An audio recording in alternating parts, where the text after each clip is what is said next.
Engineer Gemin said, when something shifts in my body, it shifts in my life. And I can attest to this. Somatic therapy focuses largely on trauma, and somatic coaching says, well, why don't we take some of the gifts of working with the body and broaden it out? Well, what are the gifts of working with the body?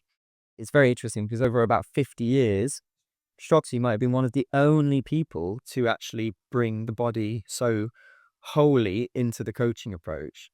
There's like a little line that people often say in the world of embodiment somatics that the body never lies. And I disagree. And it's important that we start to think about trauma in different ways because it's such a buzzword at the moment and it's such a big topic right now. It's important that we stay open and innovative around how we both define it and then work with it too. Welcome to the Sensing Mind podcast, where you can listen to in-depth interviews with leading psychologists, therapists, scientists, and thinkers who are operating at the crossroads of cognitive science, psychotherapy, and spiritual traditions. I'm Klaus Springborg, the host of the podcast and the founder of Sensing Mind Institute.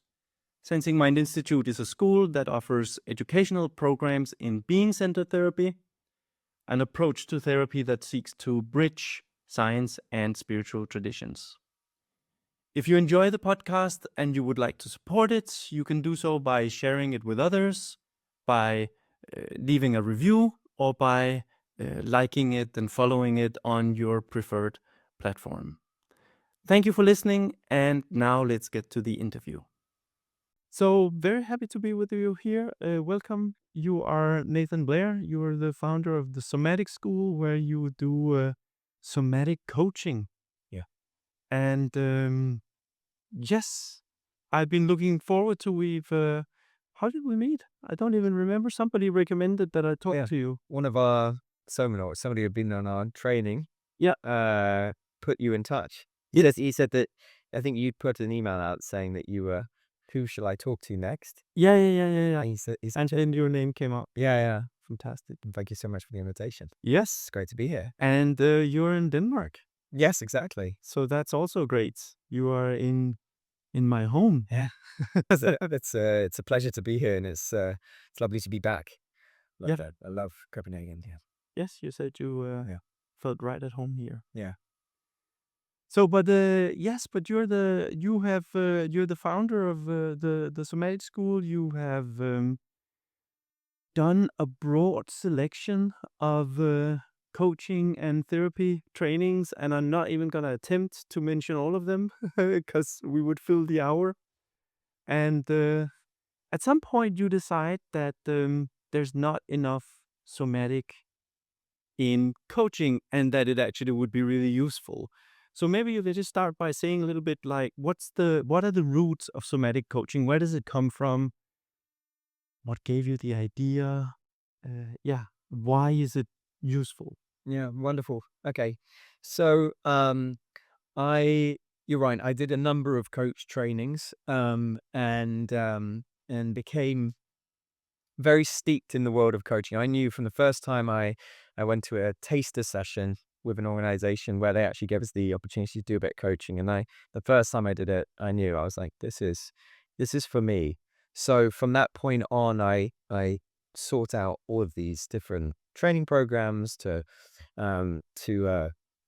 skill myself in and steep myself in the craft of coaching, which I'm sure we can talk a bit more about what coaching is later. But at the time, and this was over 11 years ago now, when I think first started doing my coaching, I the most trainings touched on the body very, very lightly, if at all. So when I say touched on the body, I'm talking about bringing the whole client or the whole coach, the whole organism into the coaching process. For some people, that might seem like, might bring up the question, why would you want to do that in the first place? For me, it was something that I felt, especially because I was quite, always been very sensitively attuned to non-verbals, tone of voice, facial expressions, body language, etc. That's just my disposition in a way. So I'm very aware of those things. So when coaching, I was sort of hyper aware of these goings on. and thought to myself, there has to be a way to incorporate this into the coaching process. So um, there is a recognition, there was indeed a recognition that this is a dimension to coaching work that adds a richness. Okay, so that's probably how it might be considered there, because it was never kind of focused on very kind of rarely were the coaching approaches centering around the body, but there was an inclusion of that here and there. But I wanted to incorporate it much more fully in a way that felt, that what I suspected was the power in bringing that into the conversation could be really leveraged in service of the client. Um, Now, somatic approaches to helping professions and doing client work is nothing new. And in the 60s in particular, there was a big slew of body psychotherapies or somatic therapies that emerged. And curiously, it was around that same time, Esalen, which is in a center in California, where you had all these amazing people. Your listeners will have heard of people like Fritz Perls, maybe the Gestalt therapist, Moshe Feldenkrais, Ida Rolf. These are two of them kind of on the somatic practice side, somatic movement therapies. Carl Rogers, the one of the founding um, the sort of founders of the human potential movement, all these people hanging out at Esalen, doing Alan Watts would have been then, doing just hanging out in hot tubs. Like a lot of what they did at Esalen was actually just, they did all this innovative pioneering work, and then spent their downtime in hot tubs, probably speaking more about, life and how do we really help others. I think that's the big question for helping professionals is, how do I help? You know, um, and coaching actually emerged out of this this time where there was the humanistic movement was kind of in response to a lot of the therapies that were around at the time, which were largely focused on pathology and disorder, dysfunction. So um, think kind of Freud's kind of psychodynamic, the psychoanalytic approach. The a lot of the talk therapies at the time were very much focused on the problem, and these approaches that emerged, these humanistic approaches that emerged out of the human potential movement, focused on what does help people flourish and thrive. Um, so focusing much more on potential. So kind of a shift from the problem to potential. That was where the emphasis was placed. Um, and uh, and I suppose we can go deeper into what does the humanistic approach entail, and what does it mean to kind of focus on potential and flourishing.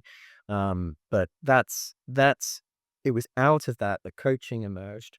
So it's in this kind of fertile ground, this kind of ecosystem of somatic practitioners and therapists and other kinds of interesting emergent approaches to psychology and therapy at large, that the coaching approach emerged. And there was indeed we are in a sort of a one of the pioneers of somatic coaching is Richard Strozzi Heckler, who created his approach he called Strozzi somatic coaching.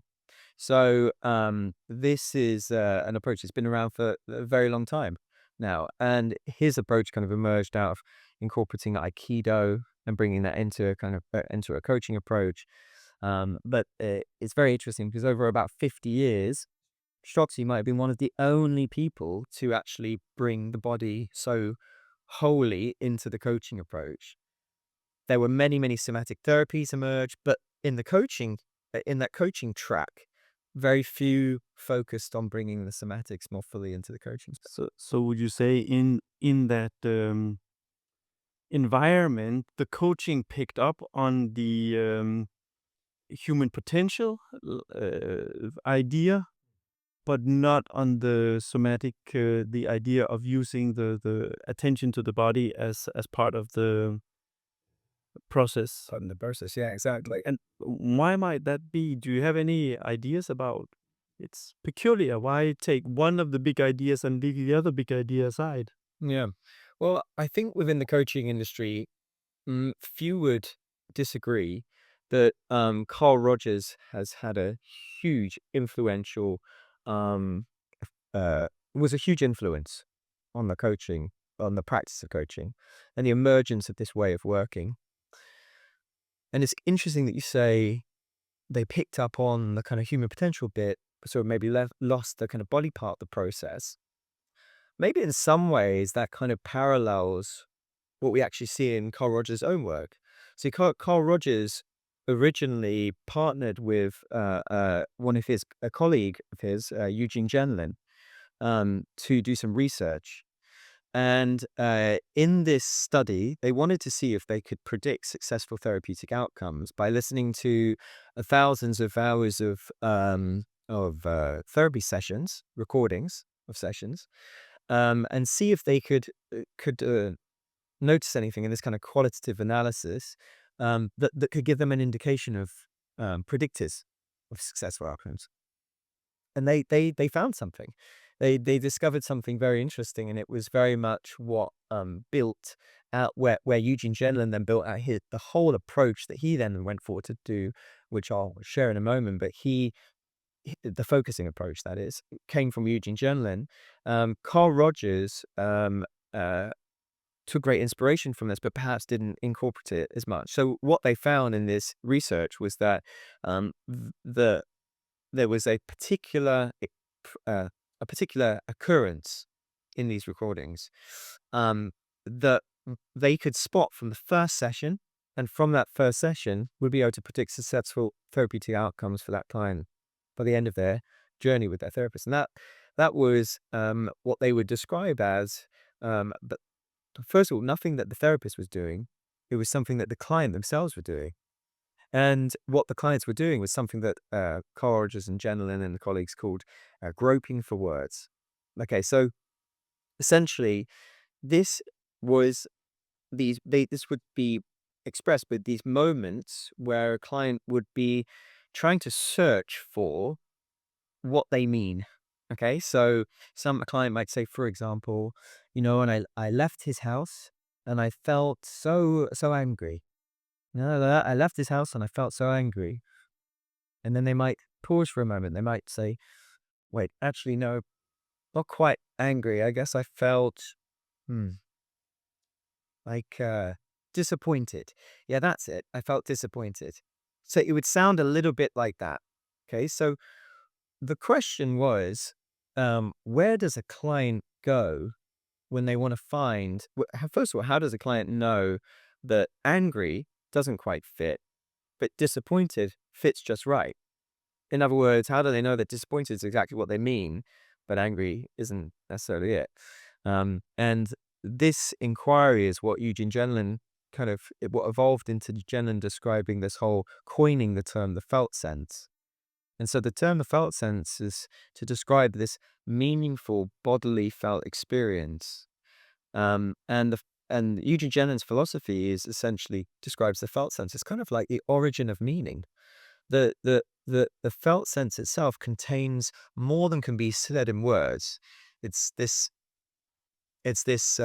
sense, this whole sense of a particular topic or situation or a relationship or something we're in at any point in our lives. We have a distinct felt sense for each of those topics. And when we go to the felt sense, it contains within it it's sort of inherently meaningful, but we then have to give language to it, or language almost emerges from it in some ways as we try to express what it is we're feeling or what we're connected to. So whether consciously or not, these clients that were groping for words were going somewhere to find what they mean, basically. And when they shared the right word, the body would kind of signal to them, that's it, it fits. Just to sum up, they found that if clients, when answering, I suppose, the questions or prompts from the therapist, were consulting their felt sense to find the answers and gave that process time, they would have better therapeutic outcomes.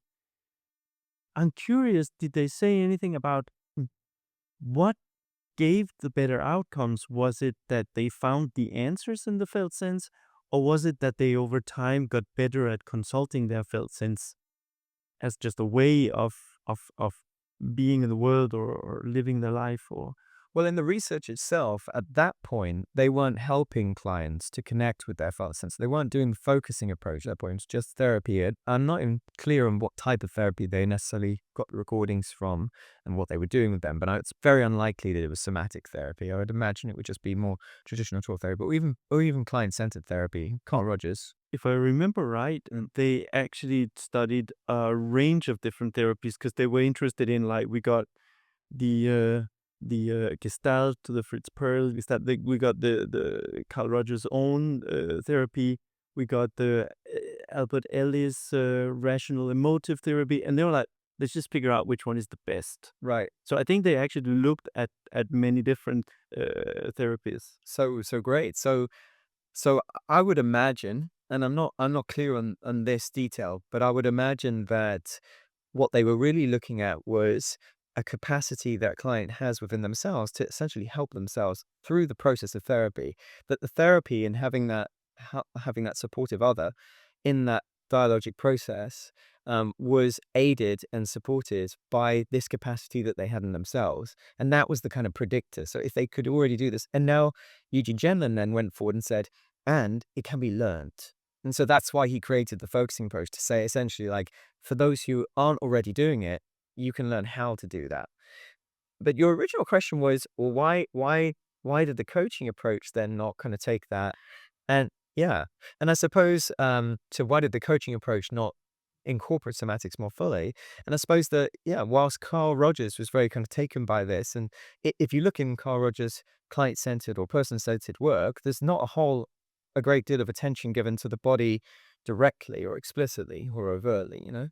So, perhaps some of Carl Rogers' influence on coaching approach meant that just wasn't highlighted.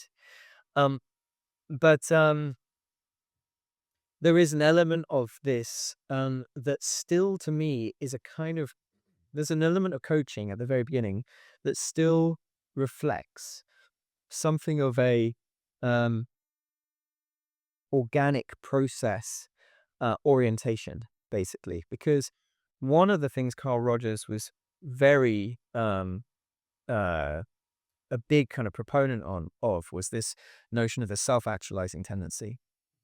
So, So maybe I'm curious if you could, because you have this wonderful framework. I don't think it's yours, but I've heard you talk about this wonderful framework where you say you can divide somatic approaches to therapy into three different categories. You can have the ones that are more about making corrections. You can have the ones that are more focused on discharge, and then you can have the ones that you're talking about now as process. So maybe if you say a little bit about each of these three, I think that will make it more clear what's distinct about the process. yeah, great. So, there are this idea, this kind of three buckets or categories, way of kind of categorizing different types of body psychotherapy specifically, actually. In fact, that's where it was originally kind of three categories for that. Came from someone called Nick Totten, who himself is a body psychotherapist and is a great author on looking at body psychotherapy as a field in at large, taking a look at the different types of body psychotherapies that exist. So Nick Totten's frame for this is that there are three categories, and later he developed on this, but these original three are kind of a useful frame, which is that there's the discharge approach or an adjustment approach or adjustment model, could say, the adjustment model, the discharge model, and the process model, which is what you just spoke to.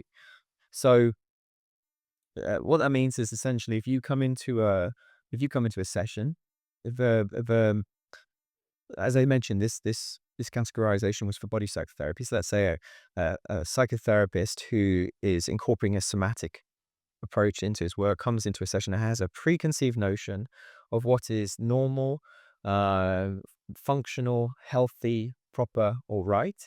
Then it's likely that that person's operating from a adjustment model, because what they're what they're going to be doing and expected to do to a degree by the client, who's hoping to come to them to essentially be corrected in some way, brought into alignment in some way. That's what they're expected to do, is essentially do exactly that. It tends to be that um, they'll they'll assess the client for places of misalignment, um, or or where things it's often hands-on body work. So they may even be feeling for places where there's uh, um, excessive tension, yeah, things like that. And then they'll be working with the body or working with the client, if not hands-on. They'll be working with the client to offer either practices in a quite a directive way, tends to be practices or hands-on body manipulation to help to bring more alignment, more health, more uh, more structural integrity to the climb, and that's the approach. You know, that adjustment model is what most kind of when people think of body work, somatic body work, or any kind of body work, really, it's tends to fit into that adjustment model. It sounds like Alexander technique. It even sounds like physiotherapy for that matter. Yeah, exactly. Yeah, exactly. Or Feldenkrais structural integration, or Rolfing, as well. And then you've got the discharge, and discharge. Um, I would argue that perhaps the paradigm for this is sort of shifting a little bit around discharge more recently, but in the past, this tends to be the idea that um, that there's emotion, or uh, perhaps people might think about it as energy, or uh, uh, or you could say like traumatic charge or something like this in the body, and it needs to be released in order for a client to feel resolved and well, basically. So there's this idea. The analogy for this could be like removing a splinter or releasing. I sometimes think about it these days as this idea that there's almost like, and this is a bit strong language, and many people would disagree with this, but it's almost like there's a vial of poison, like something, a toxic substance inside a kind of container with that, and it's full at this moment in time when you begin the work. But as throughout the work, you're releasing it, steadily releasing to kind of get to empty. Or another way of putting it is for the water to run clear. Maybe it's murky and you're trying to release the debris or something from that's kind of clouding it, and you want it to run clear. That's kind of the attitude in a lot of that discharge approach, which is that we want to evoke the release of said, like, charge or emotion, trapped or stuck emotion, or this in the trauma therapies I often talk about this sort of excess of stress energy, for example. And um and so they're going for release. Like, for example, one that's very clear around this, and the whole lineage that's come out of bioenergetics is very of that kind nature, putting the body into these sort of stress postures that evoke release, whether that and discharge, essentially, whether that be through crying, through wailing, through shaking. And I think that much of personal development, in the kind of self-help or the kind of personal development industry, especially where it kind of tips into the kind of more like the spiritual development side, I think also came from this sort of paradigm. Um, you see it a lot in like in a neo-tantric practice where they'll do de-armoring. They'll do kind of, and de-armoring is kind of pressing into these points of tension, contraction to evoke release. And so again, they're trying to this idea of release. Now, one of the ideas that's emerging at the moment is that that can be potentially re-traumatizing. Like, it can be too much too soon for some people, and it can take people over threshold or into kind of dysregulated spaces outside of that window of tolerance, and potentially disintegrating for an individual. And I think a lot of more current or contemporary approaches to trauma work may look at this actually more as the idea, and we were talking about this a little bit last night, but that there's almost like uh,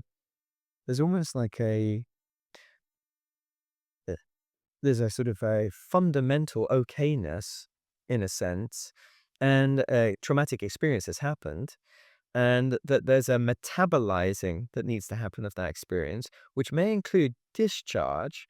But the way I'm almost seeing discharge now, and this is in something I've just been toying with recently, is almost like the idea of, like, when when conditions change within a system, conditions change, and then the properties or the form shifts. So, for example, take liquid water, H2O, and heat. Okay, so you've got you go from ice to and you increase the heat, and then it melts, right, and it becomes liquid.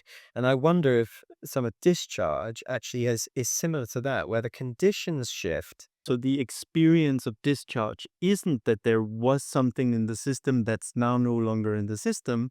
The of discharge is there's something in the system that goes through a phase change and is now present in a different way. Right, Yeah. exactly. This phase transition brings along with it some change in property, like I mentioned before, and as the system adapts to this new this new kind of configuration or this new makeup, and I think that many, more of the kind of contemporary or current trauma therapies may align with that. I know that I do a lot of work with Steve Hoskinson, who created organic intelligence, and I think that I'm a big fan of organic intelligence in its kind of mission to kind of approach trauma in quite a radically different way from we have a long history of thinking about trauma in the way that we describe it, the kind of poison inside and the release of that. And I think there are other ways to understand it. And it's important that we start to think about trauma in different ways because it's such a buzzword at the moment and it's such a big topic right now. Um, it's important that we stay open and innovative around how we both define it and then work with it too. So that was a long way around of talking about discharge, but Yeah. it's relevant because actually the final one, which is process, um, any one of these three categories could include any of the others in them. So this final one, process, could include discharge, and so therefore it's important to recognize the distinctions that we've made there because that latter definition of discharge kind of aligns more with the way that I think about process. So the process model approaches. Now, here, distinct from the other two in many ways, um, or perhaps let's just say what's characteristic of this model is that we approach the client first and foremost as the expert. So we are the practitioner themselves is perhaps has expertise or skill in facilitating the process, but that the client is the expert on their body, on their process. And so the practitioner's role, therefore, is to work more like a steward or a midwife to what we might think of as a sort of intelligent unfolding process, or like a another way of thinking about this is and this is to borrow some language from complexity science, which is like self-organizing, like complex living systems are self-organizing. And so this is scientifically supported, the process approach, but that to work with that or to work as a sort of steward or a midwife to that is what the process approach is all about. It essentially says the client is already whole, nothing's broken, nothing needs to be fixed. And so uh, if the client is experiencing some challenge, there are ways of being or ways of perceiving or ways of thinking about oneself or one's life that may impede the natural flow of what is essentially wanting to emerge, or kind of a um, right action or instinct, or kind of a knowing, to take us there. At the very least, to the next right step.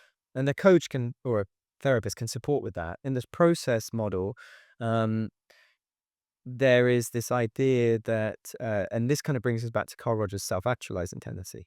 Because in the process model, it's very much aligned with this idea that every living thing has an inherent propensity towards health, healing, and wholeness, essentially. Um, that life wants to live. Carl Rogers tells this beautiful little story about the self-actualizing tendency where he talks about going down to the cellar of the home that he grew up in as a child, and there's like a bag of potatoes, and down in the cellar where there's just a small little window, one of the potatoes he saw had this spindly sprout kind of growing up, reaching towards the window, and it was completely unlike the kind of green, strong, healthy looking sprouts that you'd see outdoors in the sun, with the conditions are just right for life to thrive. And yet, even in these somewhat adverse conditions, there was this uh, unrelenting, or this kind of life would not give up on trying to kind of grow towards the light, and flourish, So that kind of speaks to this, what some people might call negative entropy, like the opposite of this entropic movement, which is ultimately towards decay, disorder, and death. Ultimately, living things, living beings also have this movement of entropy throughout our lives. But there's this counter movement or parallel movement, you could say, that's just as strong, if not stronger, which is, you might think of as a negative entropy. This is very interesting. Ulysse, as a scientist or researcher who's done some interesting research around something called syntropy. He calls syntropy, which is another way of thinking about this other directional movement in our lives, and this is really what we're working with as process-oriented practitioners. It also aligns very nicely with things like Theory U, Otto Scharmer's work around, and any work that works around emergent dialogue, Thomas and Elizabeth's work, or anything that has to do with this idea that if the conditions allow for it, the emergent kind of order emerges out of chaos. Like that. That's all in line with this process-oriented approach. Yeah. Yeah. And so, if I understand it right, you say, well, while at a universal scale, we know from thermodynamics that there are way more ways of being chaotic than being ordered, and therefore, just by sheer chance, the universe as a whole moves towards more disorder. But within an organism, there can be a force that tends to create more and more order within the organism.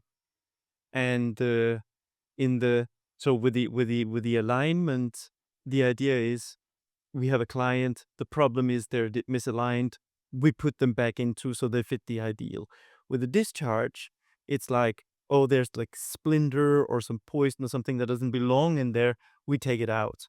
With the process, it's like, here's a potato, it's trying to grow, and we just encourage it and let it grow.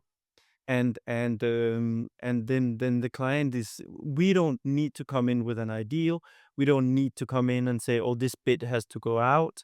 We say, you can figure it out.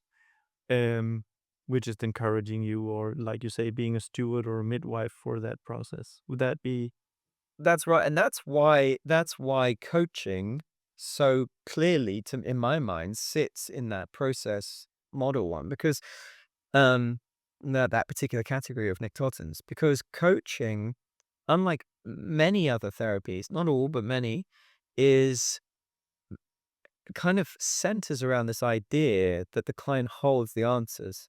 And of course, many other therapies work like that. But in practice, coaching is so committed to that there's in the process of in the actual questioning, the types of questions you ask, in the line of inquiry, in the way in which you approach coaching, in a very, very collaborative, co-creative, partnering, is very egalitarian.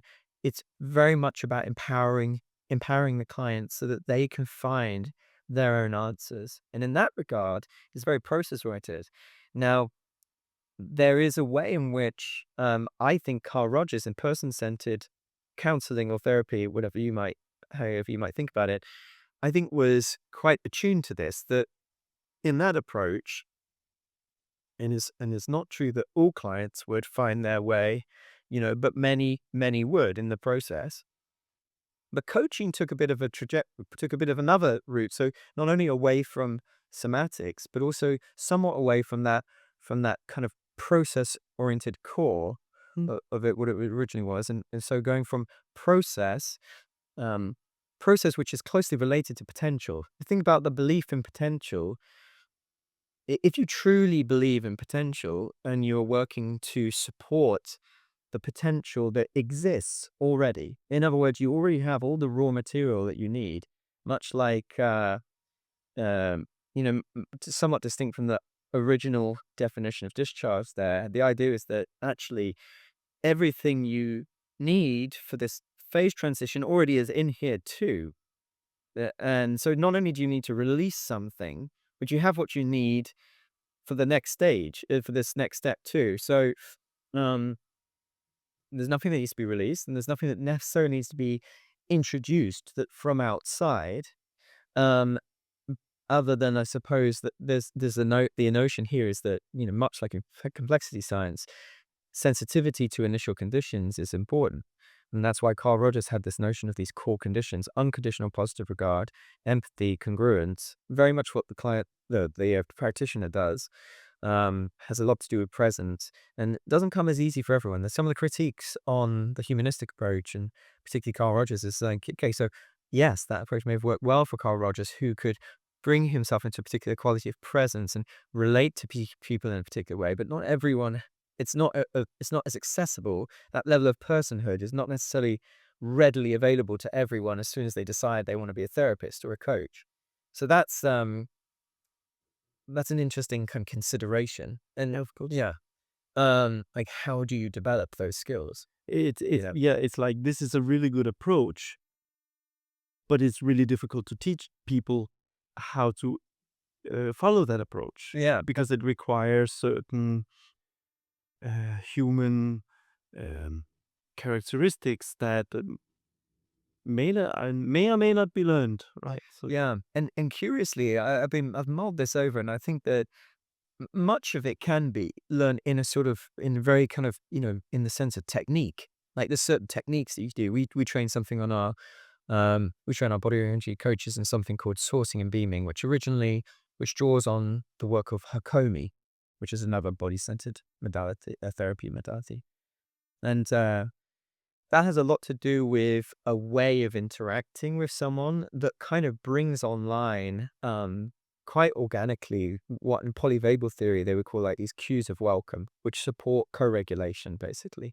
So sourcing and beaming is a technique, and you can do that with people, and it can support co-regulation in the space, because it sort of shifts your interior.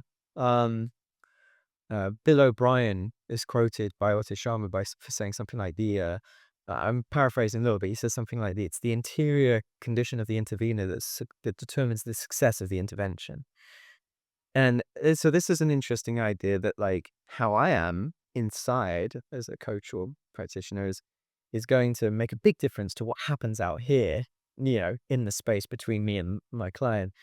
Um, and so there's techniques that can be learned, but some of these qualities that you bring in your presence and the relationality that you bring to your sessions, I do believe that some of it, um, is it sort of reflects some beliefs that you might have that you've either embodied or not. So if you've embodied them, if you feel fully congruent with these ideas or aligned to them, it's going to affect how you show up.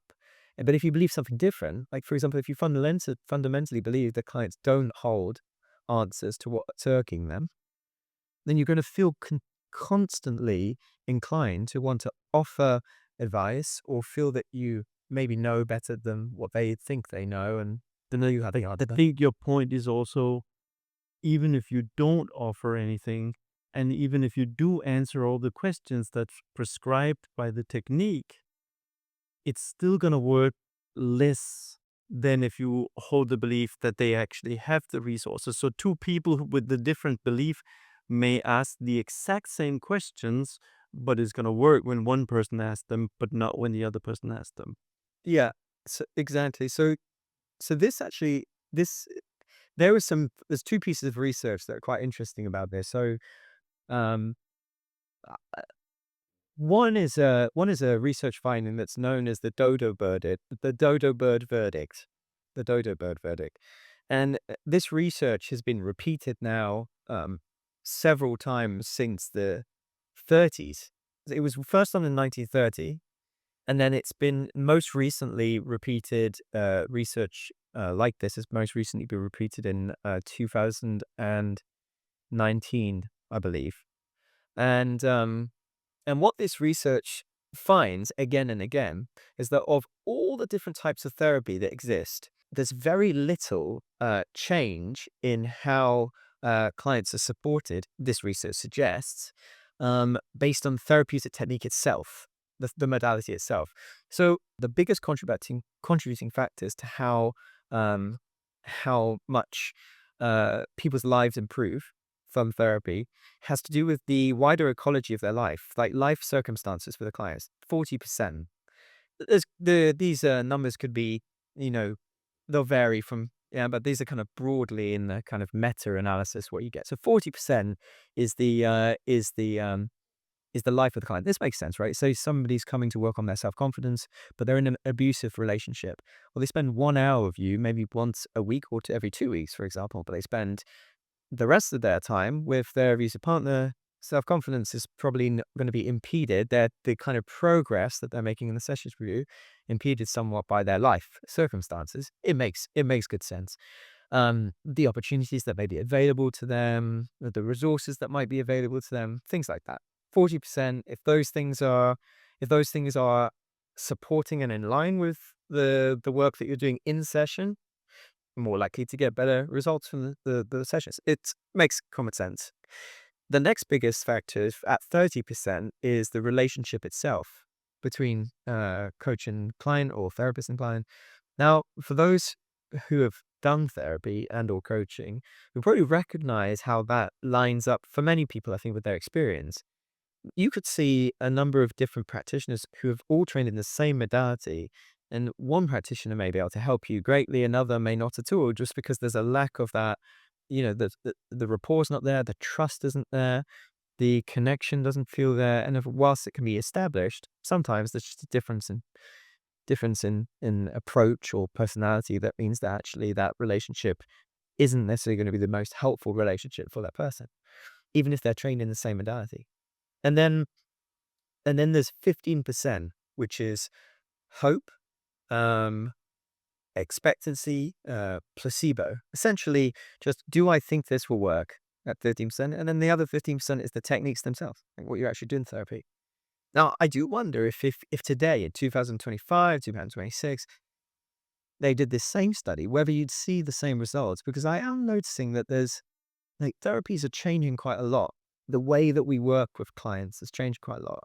These last few years have seen huge acceleration in the way that like life is very different to what it looked like before. And I think that, and it's changing fast. And we feel that as a species, I think we feel that we need to approach life in ways that are different to the ways that we've done them, not just recently, you know, but historically. Something needs to change in how we approach, how we help ourselves, how we help each other. And so I do wonder if they did the research again, whether they'd find exactly the same results. But that's a I question. mean, in a sense, you can say even when Eugene Gentlin did his research, he found that it wasn't the techniques per se, but it was something the client did. Yes. So even that seems to contradict a little bit those numbers, or at least make an addition to them. So it says, well, here's a core part that goes across therapeutic modalities. That's interesting. And it begs the question, what's being measured? Yeah. You know, and and this is true of all research, right? I mean, not all research, but much research. It's difficult. Often often the subjective or the kind of the implicit, there's certain dimensions to experience that often get overlooked, but often sometimes have the biggest impact too. So yeah, it's very interesting. Well, one thing we can know from those research findings though is that the relationship makes such a big difference, and I think that approaches that help you cultivate and learn skill in how to be in that how to kind of work on the relational dimension of the work is going to contribute to the outcomes of the sessions. Bro. Yeah, yeah. Okay, so just to sum up, we've talked a little bit. We started by saying like what are the roots and for this combination of somatic coaching, and basically you're saying, well, it's kind of taking coaching, going back to the process roots, and say we might have gone a little too far in terms of goal achievement and performance. Let's go a little back to being midwives and stewards for this inner self-healing process. And then let's take the thing that also was sort of around when coaching originated, which is the attention to felt sense, the working with the somatic, and bring those two together. One of the things that I've heard you talk about, which I'd like to bring in, is you say that when you work with somatic coaching, so you're having a coaching session, but you're also inviting the clients to pay attention to their felt sense. One of the things that you've noticed, and you're not alone in this, is that this can invite certain states, like states of wholeness, states of unity. And what is particularly interesting about those kind of states is it seems to be a certain kind of um, very impactful, very healing states that are often described in spiritual traditions. So I wonder if you can say a little bit more about that, your experiences with those kind of what when was the last time something like that happened, and what does it look like? Actually, very regularly. And I think this is actually a build on your original question. So if somatic therapy focuses largely on trauma, and somatic coaching says, well, why don't we take some of the gifts of working with the body and broaden it out? Well, what are the gifts of working with the body? But that's the question because, okay, so trauma and helping resolve trauma via the body, it's very effective. It's very effective to work with the nervous system directly when working with trauma. But there are other gifts, let's say, that a somatic approach offers. It's kind of twofold. So first, you've got this idea that the body is wise. Okay, so um, those who do somatic approaches often get deep insights, clarity comes through, and there may be this idea that oh, my body holds such wisdom. I'm very fond of the idea that our body receives wisdom as well. So these ideas of connecting to experiences that are associated with spirituality, like you said, wholeness, unity, interconnectedness, maybe experiences of stillness, and maybe in certain states a sense of safety or okayness, a sense of being held in some way, often related to spiritual experience. There's a particular notion here that I want to put to you in this moment, which is that in my mind, the body acts a little like a radio receiver. Now, this is particularly evident, for example, when we train our body OT coaches at the Somatic School in this, which is like we see it all the time. But one particular example of this would be constellations. So we train something called structural constellations, and Hellinger and other people who are kind of created this approach, which was also very inspired by sort of First Nations, indigenous practices, as and some shamanic ways of working. But largely you're connecting with the field. So it's that kind of field theory. And maybe I should just say, for those who don't know what constellations is, it's sort of like when you take one person, if I understand it correctly, you take one person's problem or the situation one person want to work with, and then you involve other people, and that one person can say, well, you represent this person and you should stand over there in this position. You represent this person, you should stand here in this position. And once they've organized people to in a way so they represent the situation they want to work with, then they start interviewing the people and they will pick up on things that are relevant to this person, even if they have no idea about this, if they're not involved in the situation at all. Correct. They may even position themselves, by kind of connecting and seeing what instinctively comes as how they want to be oriented to the client, and that may also be insightful. Now, as with anything, there's many ways to think about this in terms of like, if we recall that 15% from that research is placebo, etc., and expectation and hope that things will work, and we could say that we are meaning making, we are incredible meaning makers, and if we see somebody positioned in a particular way, our associative networks may give us the idea that okay, we're connecting dots internally, whether that means that that person is being moved by a particular intelligence or not. some people may disagree.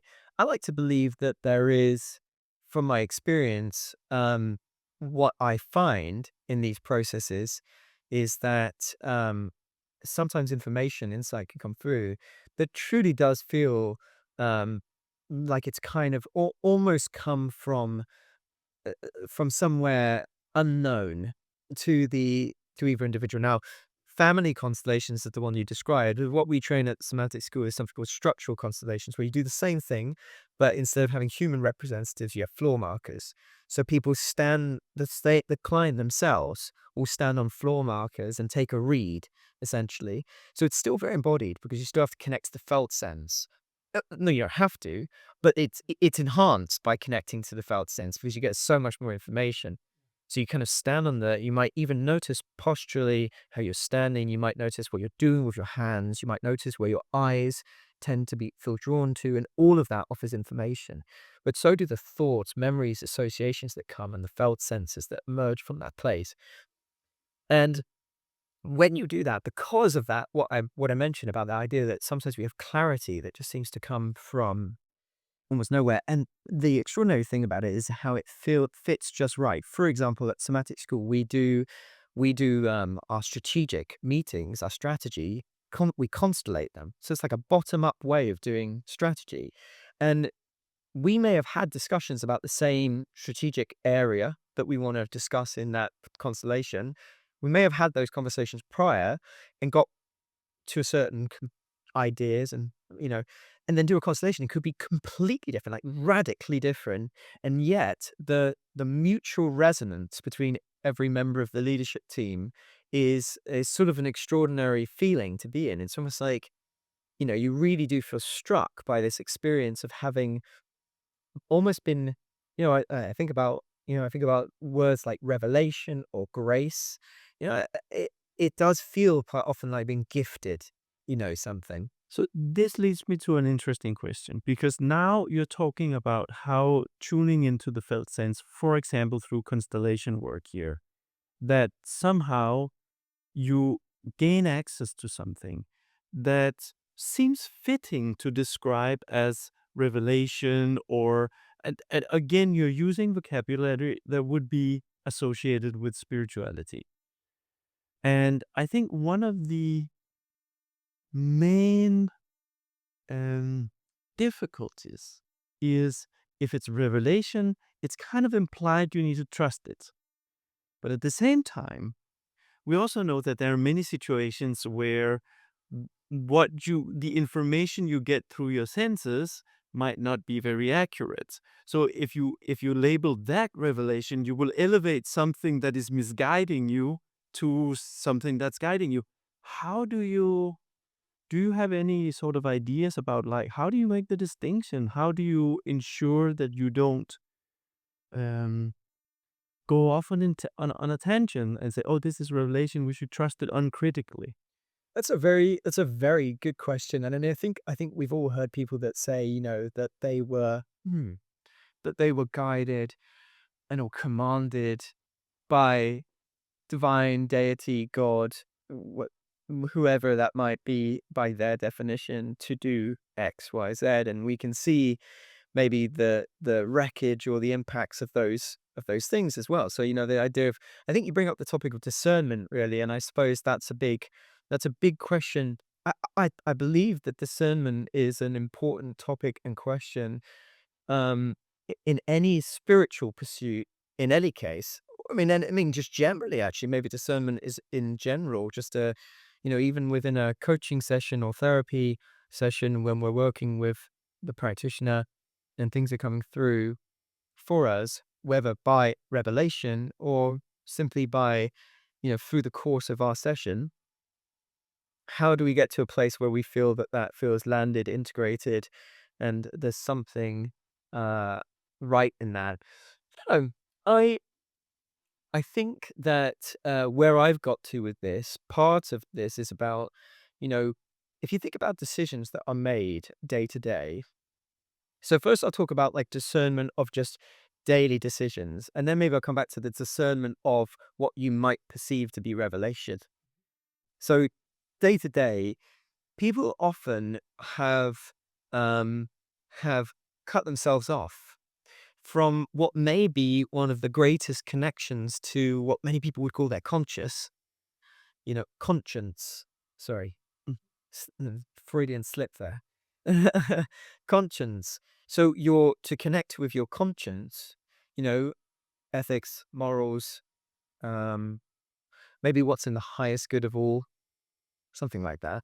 Yeah. So if you are disconnected from the body, if you have numbed if you've numbed yourself, it's very easy to do very terrible things.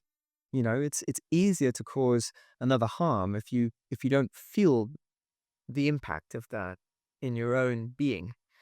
I- it is- Okay, so I do believe that from that perspective, already somatic awareness, like an embodied self-awareness, connection with one's felt sense, already gives us you begin to get an experience of what feels resonant and dissonant.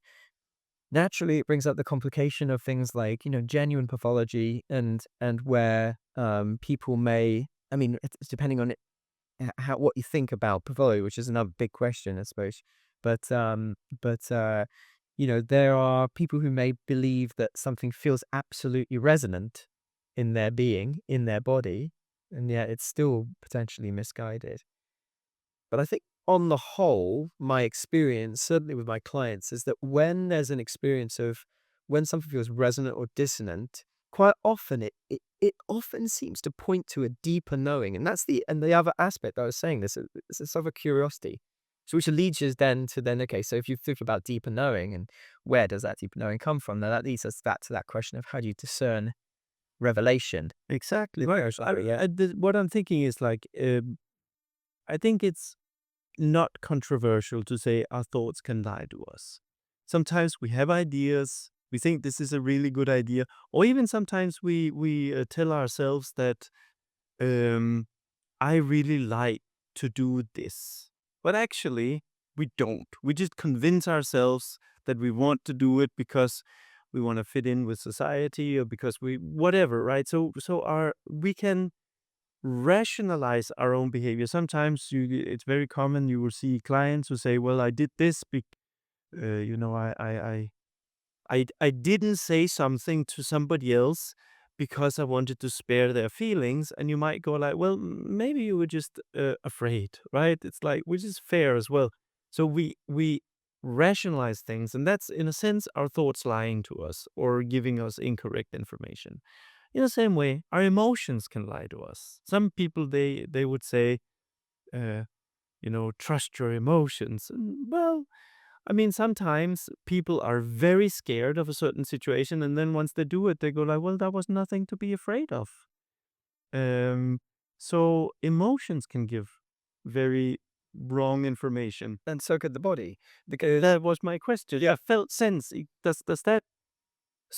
so people there's a kind of a cliche or quip, there's like a little line that people often say in the world of embodiment somatics that the body never lies, and I disagree. So Good. I'm very curious to hear about. perhaps that's a lie. The body never lies. I believe that when for example, when we are uh you know trauma can create a kind of desync in the system that may then present itself, or may kind of may present itself in certain moments, as when people talk about triggers, for example, right? And so is it true that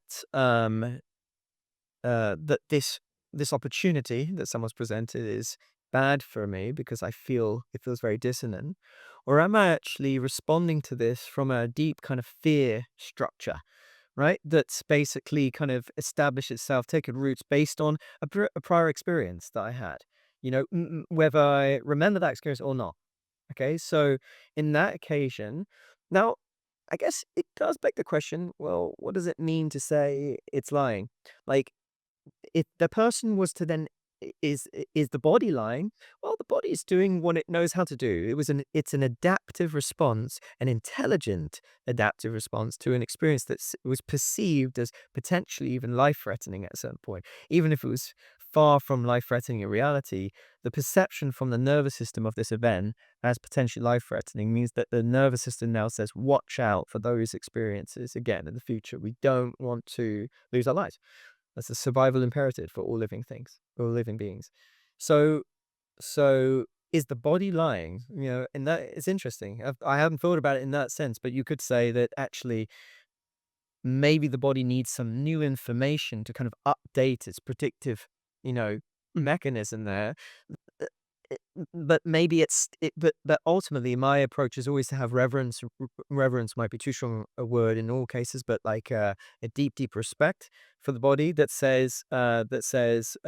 for the body signals that says, okay, you know, if you were instead to listen rather than immediately come to an interpretation, oh, I shouldn't do this, but instead, okay, what's that? You might actually get clarity. Good. So basically, what you're saying, if I understand you right, you're looking at a specific opportunity. I don't know. It could be like getting married or not getting married, or being with a person, or taking a new job, or something like that. And then you get this uh, crunchy feeling in the stomach, or this like swirling feeling in the stomach. And if you immediately says, "Oh, that means I shouldn't do it," then you could, and later it shows up, it would have been a good idea to do, you could say, oh, my body lied. But actually, what you're saying is, no, the body just gave you a swirling feeling. It was your interpretation of that that was misguided. But if instead you had done what you encourage in the field, to consult the field says, you would have stayed with it and say, I'm not gonna assume I understand what this means. I'm gonna hang out with it and let it group for words, Yeah, yeah. and let the meaning emerge slowly. Exactly right. And so similarly, but there's another place in which the body, you could argue that the body never lies is a little bit questionable, although I feel like I kind of talked myself out of the last one a little bit, which is interesting. But would be with addiction, for example, right? So like, I could have a full body, uh, I could feel very much like a deep desire, deep kind of yearning, a longing for something in a given moment.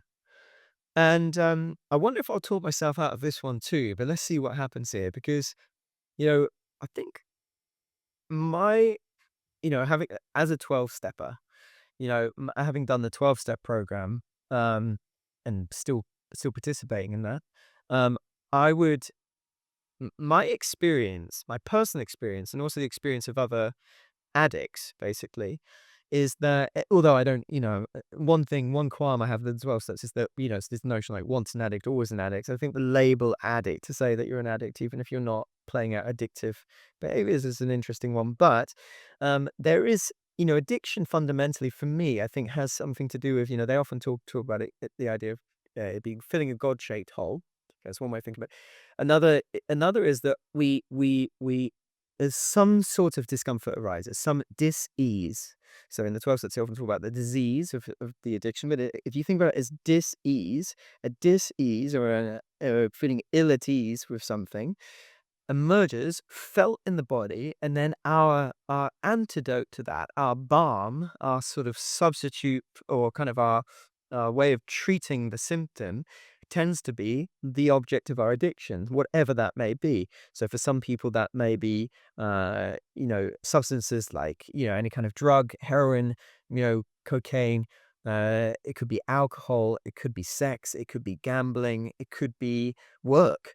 Yeah. It could. So, right. So it tends to be the case that people are finding, and quite again, and this is a controversial thing to say, but quite intelligently finding a solution, right, with the resources they have available to them at the time, with the know-how, the skills, the capacity, etc. They found something that made them feel better. So first, I think there's something important about acknowledging, well done you for finding something that helped you not just, face annihilation, basically, because that's, I think, what often it feels like when we're in those kind of depths of whatever it may be. Okay, so you could say that the craving, the yearning for whatever that object of your addiction is, could be a kind of a lie from the body. Curiously, though, and as here's my attempt to talk myself out of this one too, if you were to do a little of what we spoke about before, which I think where addiction is concerned would take a lot of for somebody to do that alone, and that's why, for example, the 12 steps is a certainly not an alone activity. In fact, they say sometimes addiction is the disease of loneliness, and so in isolation, it's hard to face addiction alone. But let's say with reflection, with a coach or a therapist, somebody were to be able to connect, harder to do because often it's in the moment that you turn to thing that it happens. But if you were to able to connect with what came up just before, Yes. then you actually might be able to find a more a means of kind of addressing that in a way that was healthier or would serve the individual better long term. Um, it it takes a lot more than just being able to listen and being like, "Oh, I feel deeply sad," or "Oh, and then there's got to be something there that is able to offer an alternative, and that's actually one of the reasons probably why the 12 steps works because it offers an alternative, and this alternative is because it's a God of your understanding, it's actually something that people can have with them all the time, you know. So yeah. So it's almost like you can say when the thoughts are misguiding you, right? Being skeptical of your own thoughts, your own interpretations is kind of the antidote. In the same way with the emotions, they misguide you. It's good to take a step back and examine your emotions. And I suppose it's the same thing when you consult your felt sense. The It's not just that the felt sense doesn't lie, but the well-examined felt sense doesn't lie. That's better. Yeah. That's a lovely way of thinking about it. And let's take this a step further then. I love this. I feel like we're thinking partners in this process here because if we borrow from, I heard one to 12 step fellow say, if you're not sure if it's got from God, ask a fellow. So in other words, if you're not sure it's good orderly direction, which is an acronym for God. Yeah. If you're not sure if it's good orderly direction, yeah, ask someone else. What do they think? Okay, it's interesting. If we the same principle as we see that in Quakers.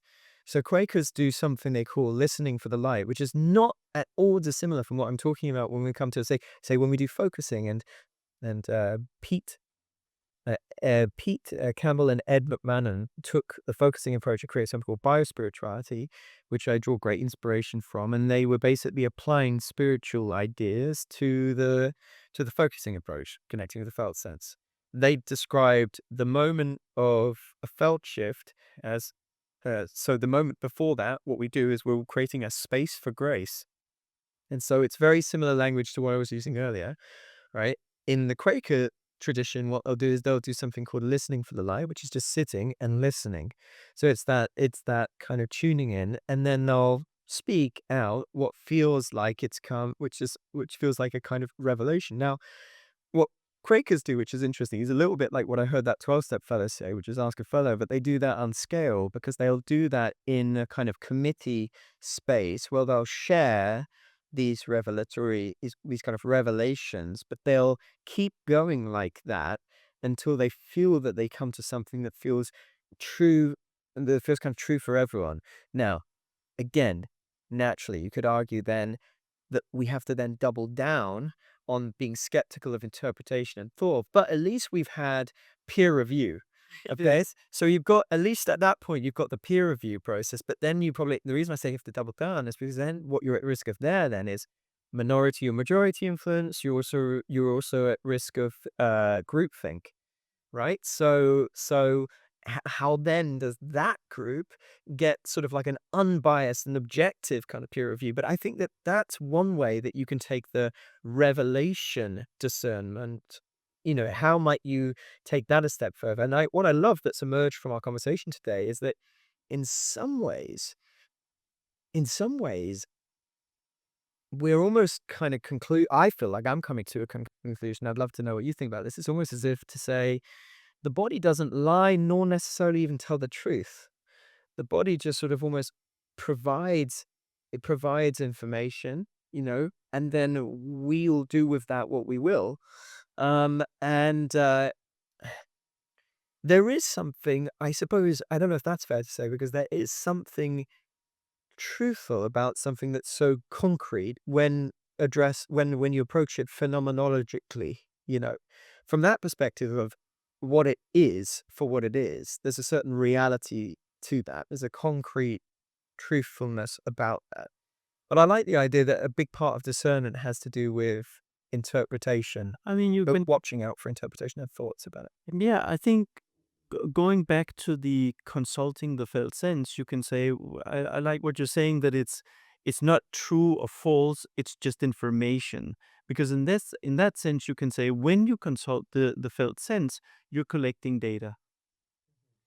And in research, if you don't collect data, well, you can think of whatever you want, right? It's like you have to collect data because there has to be something that the data is what can contradict your preconceptions. So you believe something, but then you collect data, and the data can somehow that has the power to contradict it. So, but if you don't collect the data, nothing can contradict your beliefs and maybe update your beliefs to something that is more as suitable for your current situation. And this is why it seems body oriented coaching seems to work so well when we because perhaps a big part of this is that there's what we think, and then there's so there's this data, the data that exists from the neck up. It's a funny way of putting it, but you know what I mean, in thought essentially, and perhaps an emotion too. Although you could argue that motion is felt. Yeah, it's a whole nother. I think a very nice definition that I heard of emotion is that it's interpreted felt sense. Well, at the point that you label it. Yes, yeah, that's nice. That works. Yeah, I like that. So so, so that's very nice. I like that a lot. So, okay, so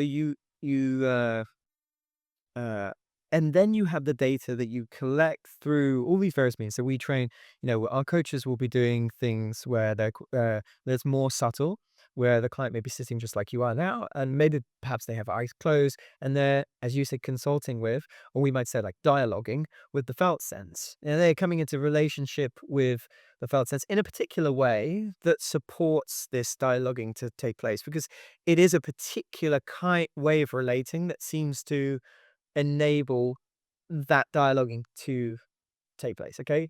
But that brings more data, that gives more information.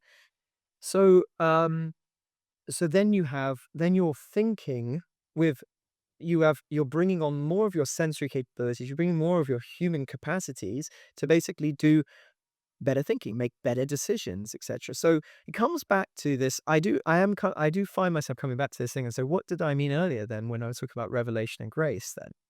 Because if what we're saying now is we've got data and that if we take the time to attune to it rather than jumping to conclusions, and even when we have fully through interpreted, put it into languages, articulated in its first iteration, how do we then sense check that?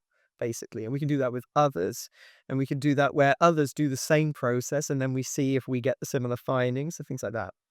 But I think what I'm talking about when I say grace or revelation is that very often clients will come in and they will be so stuck, or they will have no idea, like really completely lost on why something is happening or what needs to happen next. Does that make sense? It's almost like they don't know, they don't know what this is, or they don't know how to approach it or address it, or they don't know um, uh, uh, maybe they don't know, maybe they're not even clear on what it is they themselves want to do. Maybe that's another side of it. But why I say revelation of grace is because one of the things I noticed that's curious to me is is that, and when I say curious to me, is because I think I approached this a little bit like I heard Jamie Wheal describe the notion of rational mysticism recently, which I thought was nice. But I think maybe I approach this as a rational mystic, which is that like I'm not sure if I need to know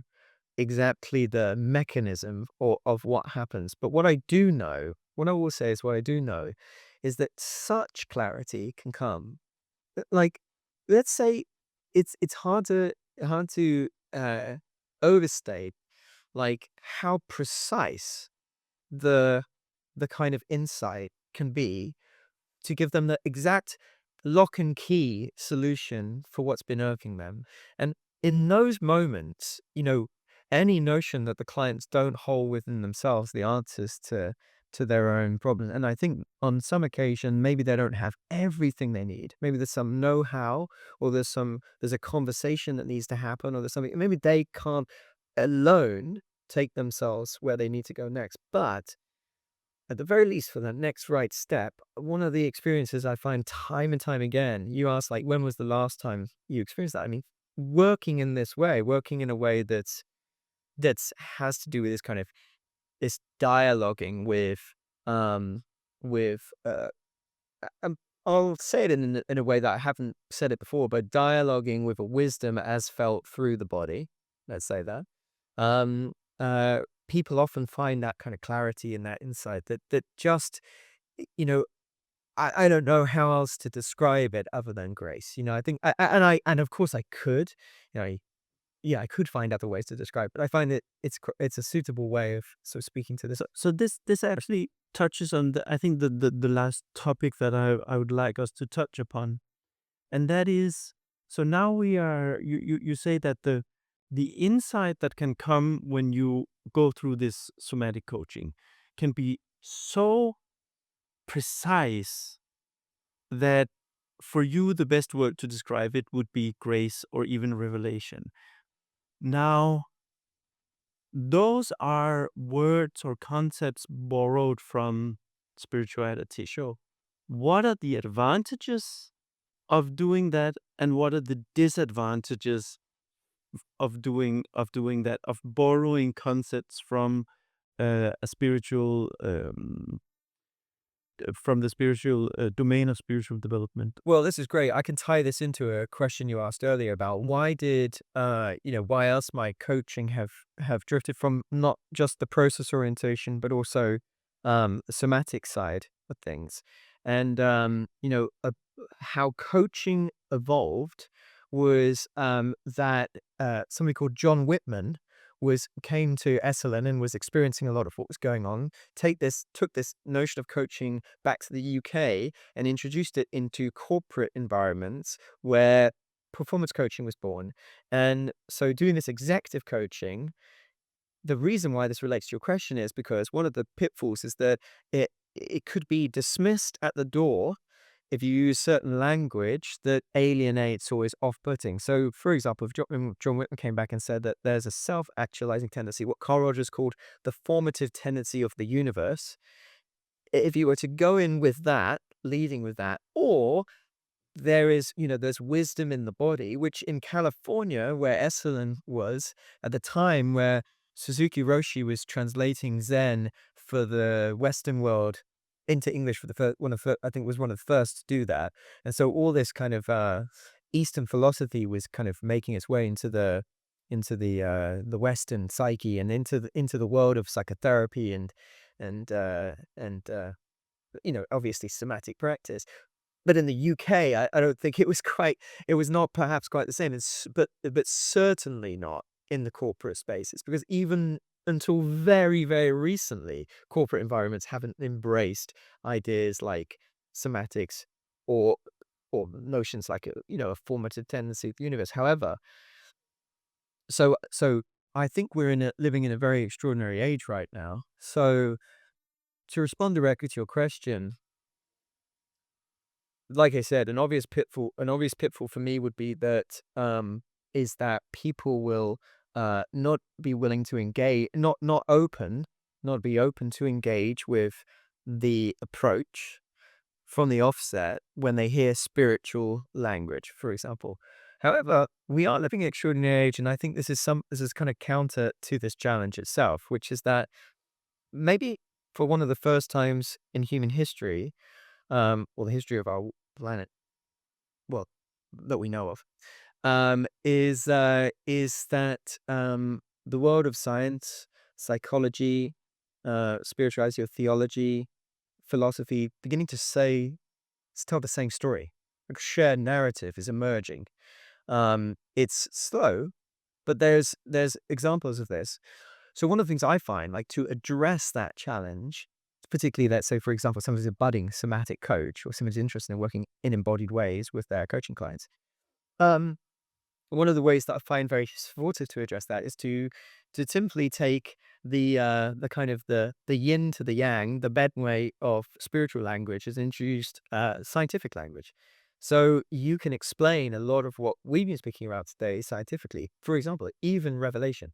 So if we take things like complexity science, chaos theory, general dynamics theory, general dynamics systems thinking, and the insights that you can take from these, there's examples of bifurcation, self-organization, spontaneous order, that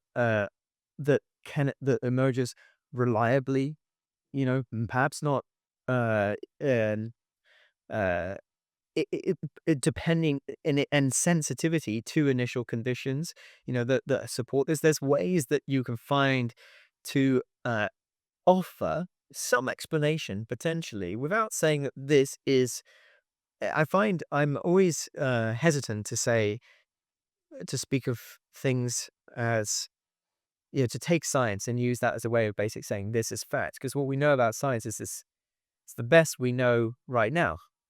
And often we experience scientific findings are made redundant some years later when new findings emerge. So, but the whole topic of emergence, I think, speaks to some of the ideas around what I'm talking about when I say grace or revelation.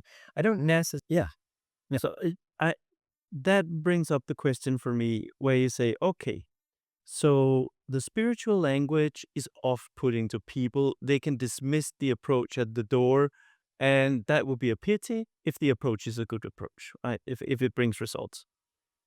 But we can exchange it for scientific language, which, of course, in a culture that is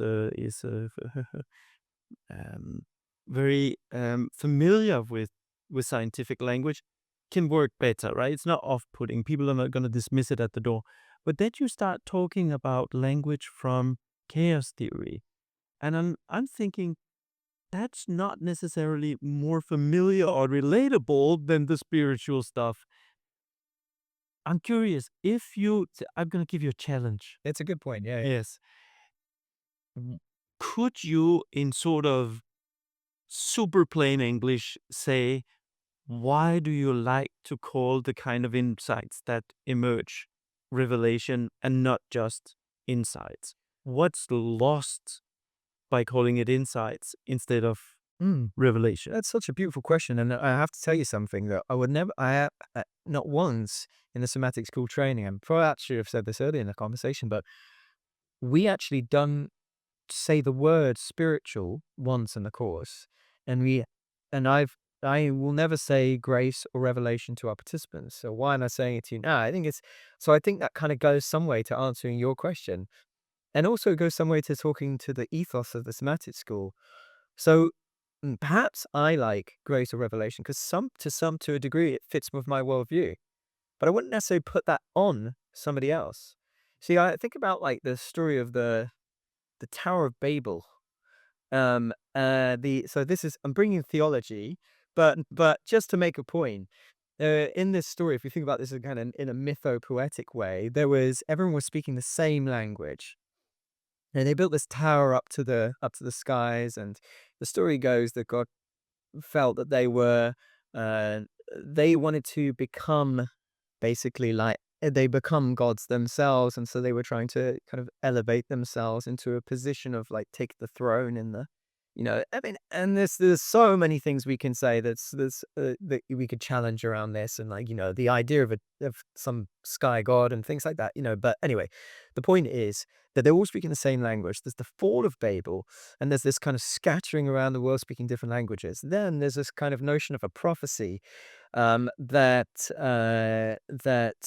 um, that at some point, the people of the world will come together speaking in their own tongue, but being able to understand each other. So I think it goes to some way to kind of describing some of the ethos at Somatic School, which is that we try to say in plain English, and I know that was your original question, but we try to put things to people in plain English, but language as well, that's open enough that people can kind of find their own ways to explain what's happening. So what we aim to do instead is let their experience be the teacher. So much like what we spoke about earlier, where there's a distinction between the concrete lived experience, what sometimes in the world of somatics it's called primary subjective experience. And then what we were talking about earlier is that what comes after that is the thought and interpretation of that, right? And the articulation then of that. Basically, the limitations of language. This kind of brings up some of the question of the limitations of language. At the same time, limitations of language don't need to limit us necessarily. We just need to know our audience in a sense, to a degree. You need to know who you're talking to at the time. So perhaps I like to think about it as grace and revelation because, in plain English, first of all, it reflects my worldview that there's some there is an intelligence, that there is an intelligence that works within the world and works within nature, you know, that we can kind of align to. And you see this kind of, I mean, reflected through, countless wisdom traditions. I'm a huge fan of Taoism. I would describe, when you talk about my worldview, I describe myself as a Taoist, non-dual Jew for Jesus, with an appreciation for Quaker practice and a penchant for Sufi poetry. So, I'm a smorgasbord. A broad selection. Yeah, broad selection, much like my training. That's right. Yeah, it's like much. Yeah, so something for me appeals always about kind of having broad experiences to then kind of draw on what feels resonant for me. But that's an important point because what's resonant for me won't be resonant for everyone. But what's true for each individual is what's felt in the body, if that makes sense. When I say what's true, I don't mean true in terms of what it means. I mean true in terms of its experience. Can we say it's cold, hot, tight, soft? But then curiously, as they attend to that, the associations, the thoughts, the memories, the come from that place, kind of emerge from that dialoguing, also has a certain kind of, how to put it, like, it it it it comes involuntarily and spontaneously. It comes involuntarily and spontaneously. In that regard, it has a certain kind of isness about it. What you do with that then, as you said, is then that's the question, that's where discernment kind of comes in, especially. But when a memory emerges from that bottom-up process, when a thought comes through, I like sometimes when it comes with that sort of sense that I would describe as revelation or grace, is because what tends to follow immediately after is what Eugene Jelen described as a felt shift. Now, this is such a profound shift in someone's experience that what could go from a tight, knotted, contracted experience to kind of like an open, warm, soft, expanded experience, or I'm just this is non-prescriptive. What I'm saying is just examples, not that you can expect to experience it this way. It'd be different for each person.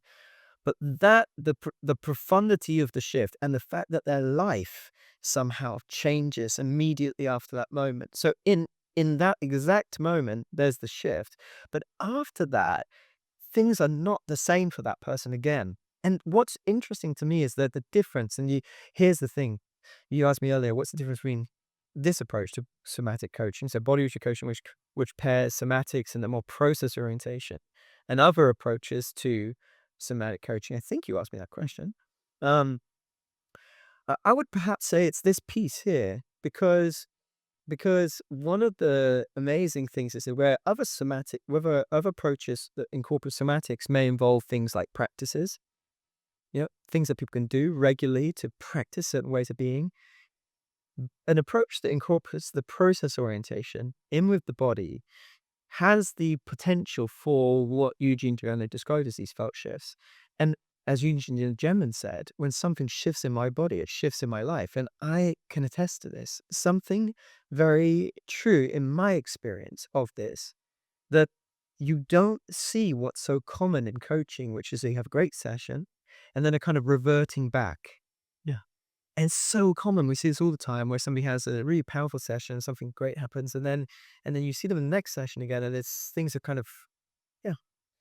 So you can say, if I hear you correctly, you can say the word insight might apply an aha moment, and that's kind of too small for what we're talking about. Because what you're talking about is the kind of insight that's like they understand something and something changes in their life, and without any need for practicing, it remains changed. So, in a sense, it's an insight that over delivers, you can say. Yeah, and in it I love that language because when you say over delivered, delivered by, you know, like, and that's where I come to with my interpretation of it. And again, just like we said earlier, we can speculate and we could scrutinize. We can interrogate and scrutinize our interpretations, and that's completely valid. Not everyone needs to think about this as grace or revelation at all and still have the same experience. They could think about it as insight, Yeah. and that's perfectly fine. And then the word insight can become imbued with meaning from those experiences so that it's, yeah. So, uh, final question. If people would like to experience more grace and revelation, or maybe just really over delivering insights, so in other words, if they want to learn more about what you do, where do people go to see more about what you do? So the easiest way to find out about the Somatic School and body image coaching, the approach that we train, and this is in plain English too. It's a free online event called the Introduction to Body Image Coaching, and you can find the details of that on. I suppose you might share a link that is also on the website. So if anyone goes to the somaticschool.com, they'll also find quite logically ways to find their way to the free event. But at that event, it's a great place to come. It's a bit experiential, so you get a little bit of an experience of it. You'll hear a lot about the field of somatics more broadly. We spoke about it a bit today, but there's a bit more of we can kind of unpack that a bit further, and then the course itself and what's kind of covered. And a great place to get for people to get their questions answered. So yeah, that would I would say that would be the first step to understanding if it's fit for them. Fantastic. Absolute pleasure to talk to you. It's been a pleasure. Cool. Thank you so much, Tess. Thanks for having me.